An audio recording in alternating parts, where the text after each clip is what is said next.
Mga Spark, kamusta kayo? At ngayon pag-uusapan po rin ng mga sikreto upang mag-message sa iyong lalaki at hindi ka natiisin.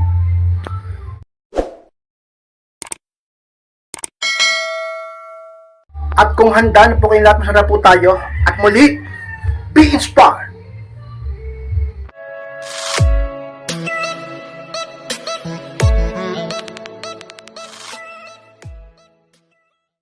At ang unang sikreto, Max Spark, upang mag-message na sa'yo ang lalaki at hindi ka natiisin is, huwag kang laging unang mag-message. Yan ang unang sikreto dyan kay inspired upang lalaki ay hindi ka natiisin at muli na magparamdam sa iyo.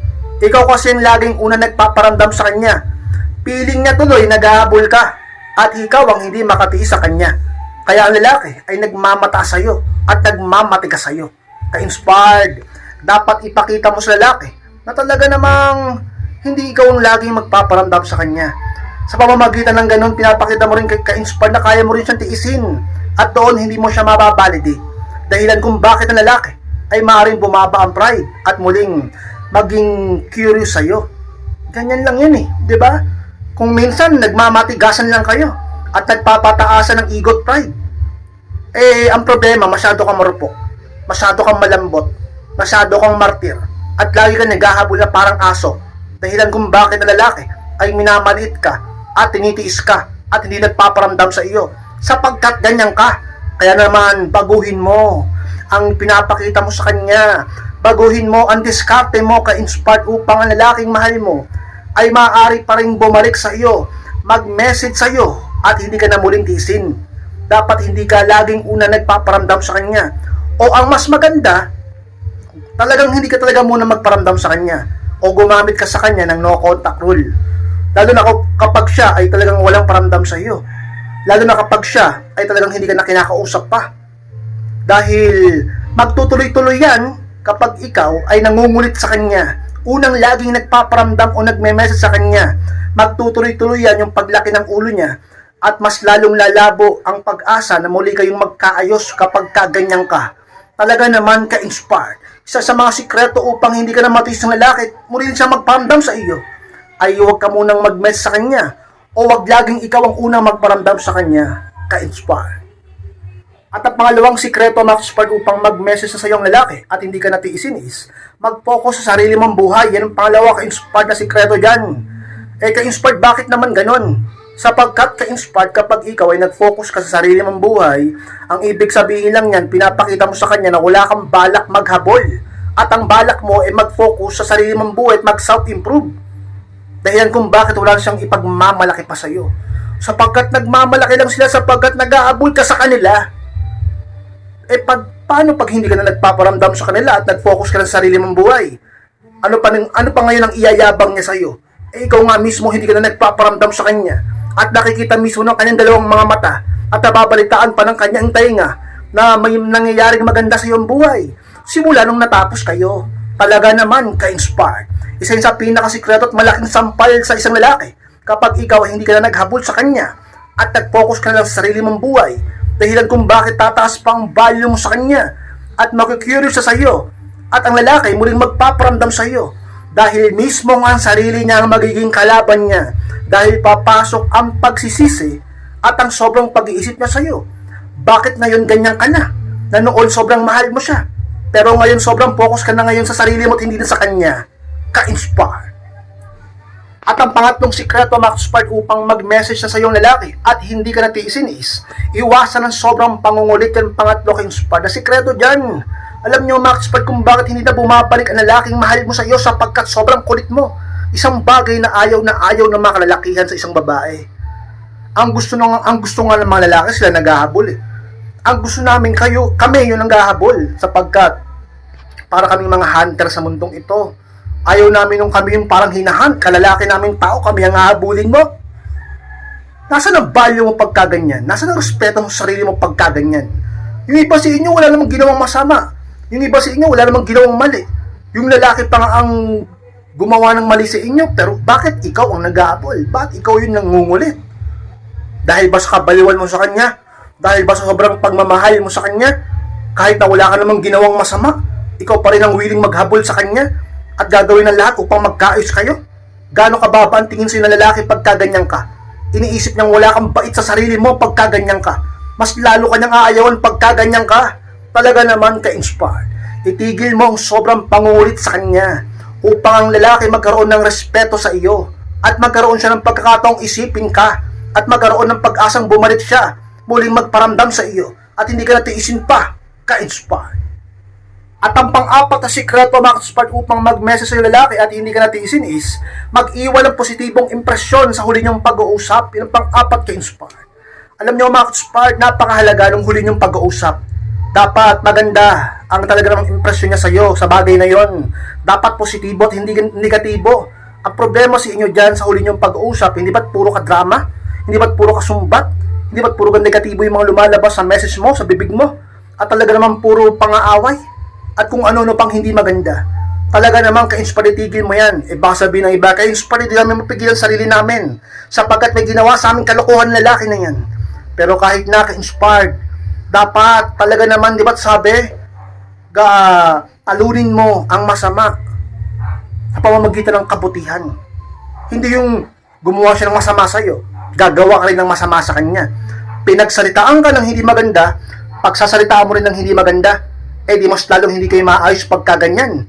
Paano kung gusto mo pa siya? Paano kung mahal mo pa siya? O, di ba? Kaya mas maganda na kahit ginanyang kanya, kahit ganyan pa ang pinamumukha niya sa iyo, kahit ganyan pa ang talaga namang pinaramdam niya sa iyo, piliin mo pa rin maging mabuti sa kanya. Halimbawa sa uli niyong pag-uusap, ang sabihin mo kung saan ka masaya, sige. Kung ganyan ang ginawa mo sa akin, bahala ka.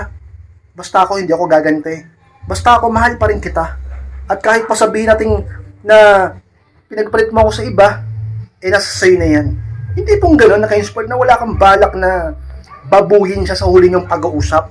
Positibong impresyon sa pagdaan ng panahon na hindi kayo nag-uusap. Talaga naman ka-inspired. Isa yun sa mga maiisip niya. Isa yun sa mga talaga namang marirealize niya kung gaano ka naging kabuti sa kanya, kung gaano ka naging kahambol sa kanya, kahit ganyan pa ang ginawa niya sa iyo. Hindi ba siya makokonsensya pagka ganyan ka? Hindi ba siya magsisisi pagka ganyan ka? Hindi ba malabong bumalik siya pagka ganun ang ginawa mo sa huli ng pag-uusap? Sa isang mga sikreto ka-inspired. Dapat mong subukan at dapat mong gawin upang ang isang lalaki talaga naman sa katagalan marirealize ang kabutihan ng iyong puso't balikan ka. Hindi ka natiisin at muling mag-message sa iyo ka-inspired. At ang palimang sikreto mga ka-inspired upang mag-message sa iyong lalaki at hindi ka natiisin is panatilihin ng konting misteryo. Yun ang palima ka-inspired. Konti lang naman, hindi naman sobrang nagpapaka-mysterious kasi magmumukha ka ng papansin nun at masyadong obvious na yun. Dapat konting misteryo. Halimbawa, ganyan na nangyari sa inyo. Naghiwalay kayo o nanggogo siya ngayon sa iyo o pinagpalit ka sa iba o hindi kayo nagpapansinan, hindi siya nagmamatigasan kayo, hindi kayo nag-uusap. Ayaw mag-reply ang lalaki sa iyo, di ba? Panatili ng konting misteryo. Halimbawa, biglang hindi ka nang kaparamdam sa kanya. Halimbawa, biglang mag-my day ka na masaya ka, na parang may nangyari sa iyo. Halimbawa, mag-post ka na parang nakakakilig o nakinikilig ka. Di ba? Yung mga ganyang bagay. Na tipong mapapaisip siya, bakit biglang naging ganyan ka? Parang wala lang sa iyo nangyari sa atin, Parang wala lang sa iyo yung ginawa ko sa iyo, Parang hindi ka tinablan, Parang hindi ka apektado, May papost ka pa ng ganyan, Parang ang saya-saya mo pa. Samantalang ako, iniisip kita. Diba yung mga ganyan, may pagka-mysterious ka dapat. Na tipong hindi mo pinapakitang sobrang apektado ka. Sa halip, pinapakita mo ng positibong bagay ang mga nangyayari ngayon sa buhay mo. Upang siya ay magtaka, mapaisip, at talaga naman magtanong. Hindi niya mapigilan sa sarili niyang kamustahin ka. Ka-inspired. At ang pang-ayong sikreto mag-inspired upang mag-message sa iyo lalaki at hindi ka natiisin is magkaroon ng respeto sa sarili ang pang-ayong ka-inspired. At isa sa pinakamahalaga sa lahat pagdating sa ganitong sitwasyon, problema at bagay. Kung gusto mong lalaki, hindi ka natiisin at muling manumbalik ang pag-ibig sa iyo at muling siyang magparamdam sa iyo o bumalik siya sa iyo, kailangan niyang makitang may respeto ka sa sarili mo. Dahil ka-inspired kapag nakita ng isang lalaki na hindi mo na nare-respeto ang sarili mo, hindi ka na niya babalikan, pagtatawanan ka pa niya. Ka-inspired, grabe naman yun. Alam nyo, mahirap mahalin, mahirap balikan, mahirap talaga namang ibigin ang isang taong mahirap respetuhin sapagkat ang mismong sarili niya hindi niya magawang marespeto. Kung gusto mong mahalin ka ng isang lalaki o ng kapwa mo, kailangan mahalin mo ang sarili mo. At para masabi nating minamahal mo ang sarili mo, dapat makitang nirerespeto mo rin ang sarili mo. Dahil paano nating masasabing minamahal mo ang sarili mo kung ikaw mismo wala kang respeto sa sarili mo? At paanong mamahalin ka ng totoo ng isang lalaki kung siya mismo walang respeto sa iyo? Sapagkat ganyan ka, talaga naman ka-inspired. Napakahalagang bagay niyan. Ka-inspired, paano papakitang may respeto ko sa sarili ko? Sa maraming bagay mapapakita mong may respeto ko sa sarili mo. Sa pamamagitan ka-inspired nang hindi mo siya hahabulin kapag wala ka namang ginawang mali o kasalanan. Sa kabila ng hindi mo siya gagawang hintay-hintayin, sa halip, magsa-self-improve ka. Alam nyo mga ka-inspired, maraming paraan upang mapakita mong respeto mo sa sarili mo. Diba? Yung iba, talaga naman, pinapakita na lang ang respeto na sa sarili sa pamamagitan ng hindi sila panay pose, ng mga kadramahan, mga hugot, mga patama.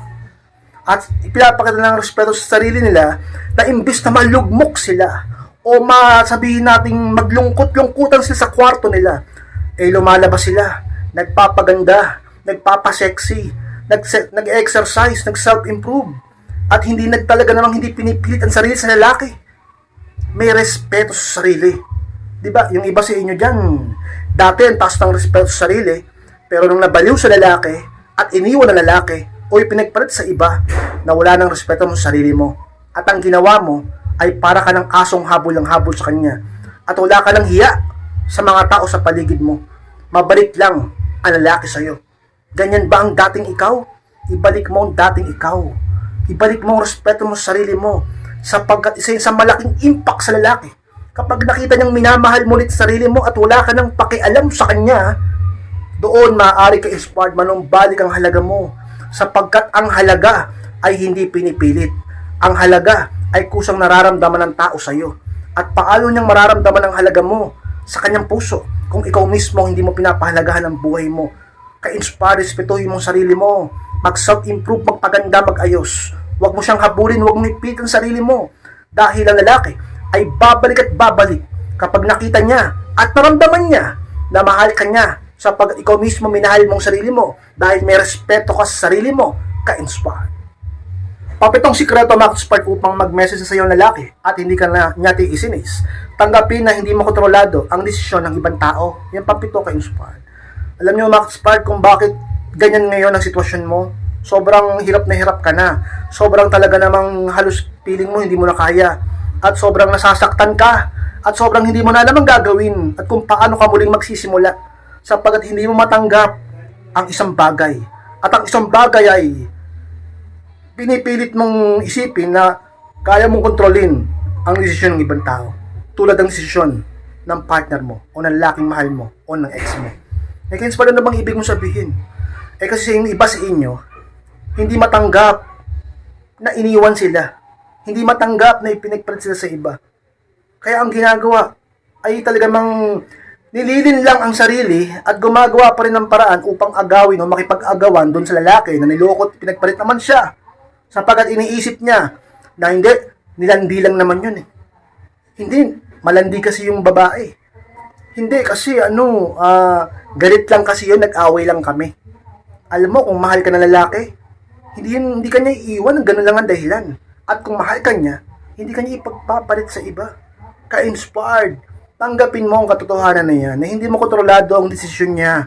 At kapag natanggap mo yan, hindi ka na maghahabol sa kanya. Kasi hanggat hindi mo matanggap na ganyan ang naging desisyon niya sa iyo, at na ganyan ang nangyari sa inyong relasyon, may posibilidad pa rin maghabol ka sa lalaki. At kapag naghabol ka sa lalaki, hindi magandang bagay, sapagkat mas lalo siyang mata-turn up sa iyo, at baka i-take advantage ka niya. Wala na siyang respeto sa iyo, hindi pa babalik ang tunay niyang pag-ibig sa iyo. At baka panandalian lang kayo. Iba pa rin kapag naramdaman niya yung tunay mong halaga sa puso niya. Tanggapin mo muna ang desisyon niya. Okay, ipinagpalit mo ako sa iba, magsama kayong dalawa. Okay, iniwan mo ako kasi ganyan ang dahilan mo, sige tanggap ko. Basta ako, tatanggapin ko rin ang katotohanan na dapat ako mag-focus sa sarili ko at lumapit ako sa Diyos at ayusin ko ang buhay ko at ikalimutan kita. Diyan magsisimula ka-inspired na lalaki, talaga namang mag-aabol sa iyo sa bandang huli sapagkat ka-inspired, siya mismo hindi niya matatanggap ang desisyon mo na hindi mo siya habulin. O, di ba? Siya naman ngayon ang hindi makakatanggap. Anong hindi niya tatanggapin kay Inspired? Yung hindi mo siya hinabol. Yung hindi mo siya sinuyo. Yung hindi ka na nagtanga-tangahan sa kanya, na noon ay ginagawa mo sa kanya, na hindi ka na nagbaliw-baliwan. At yung hindi niya pagtanggap sa desisyon mong yan, na imbis na habulin mo siya, ay nag-self-improve ka, hindi niya matanggap, na kinalimutan mo siya ng ganun-ganun lang, yan ka-inspired, ang pipitik sa ego niya, pipitik sa pride niya, pipitik sa pagiging proud niya, pipitik sa it bulaga niya, di ba? Alam nyo, yan, malaking sampal sa kanya yan. Hindi mo na siya binalidate, sinaktan mo pa ang puso niya nang wala kang ginagawa. Pero yung sakit na yon ay maganda, hindi dahil sa gusto mo, kundi dahil sa yun ang deserve niya. At dapat niyang maramdaman upang magsisi siya, makonsensya, ma-realize niya ang halaga mo, at sa katagalan muling magparamdam sa'yo, humingi ng tawad sa'yo. Hindi ka na matiis at magkaayos kayo. Bumalik ang halaga mo, muli ka niyang mahalin, at maging masaya kayo. Ka-inspired.